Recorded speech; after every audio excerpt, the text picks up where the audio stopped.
নমস্কার, আমি কঙ্কনা মিত্র, রবীন্দ্রভারতী বিশ্ববিদ্যালয়ের কণ্ঠসঙ্গীত বিভাগের বিভাগীয় প্রধান।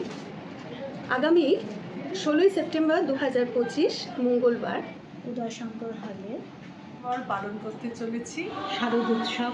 এই অনুষ্ঠানটি শুরু হবে বেলা 12টা থেকে। লোকসঙ্গীত, বাংলা গান, ধ্রুপদ, খেয়াল প্রত্যেকটা সাবজেক্টের উপর তারা বিভিন্ন বিভাগ থেকে তারা অনুষ্ঠান করবে। ছাত্রছাত্রীরা এখন মাতোয়ারা হয়ে আছে শারদীয়া উৎসবের জন্য।